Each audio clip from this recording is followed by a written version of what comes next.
All right, let's check back in with Chris now to find out more about our forecast, because summer is still lingering, but not for much longer. Yeah, I know. Still the 90-degree point. It wants to stick around, but luckily for us, we only have 2 days of this. Still 87 for your Thursday. But I want to go back in time. Today is September 23rd, but back in 2024, this was the map that we were looking at in the morning. It was just showing about an 80 to 90% chance that, hey, this could turn into a tropical depression or a tropical storm. Well, later on September 23rd, this did officially become tropical depression number 9. And officially on the 24th, it became Tropical Storm Helene. Here's how it all went down. From the 24th to the 27th, that's all that Helene was active.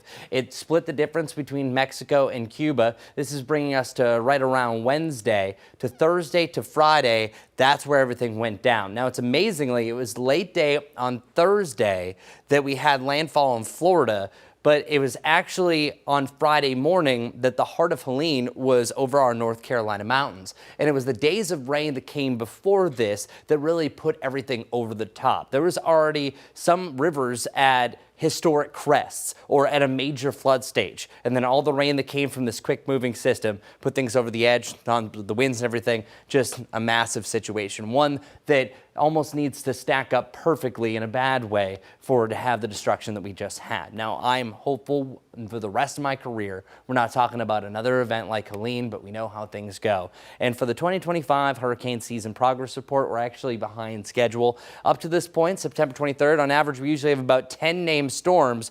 Well, we've had 7. And as far as hurricanes, we usually have about 4. We've only had 2, including Gabrielle. And as far as major hurricanes, well, we're right on par with that. Typically in a given season, we only have about 3. Well, I think that we're going to have our third Umberto before you know it. So here's the name list. We're on Gabrielle right now, still a major hurricane in the North Atlantic, but Umberto is likely going to be forming very soon here, as we're about to get a new update from the National Hurricane Center to start off the next half hour.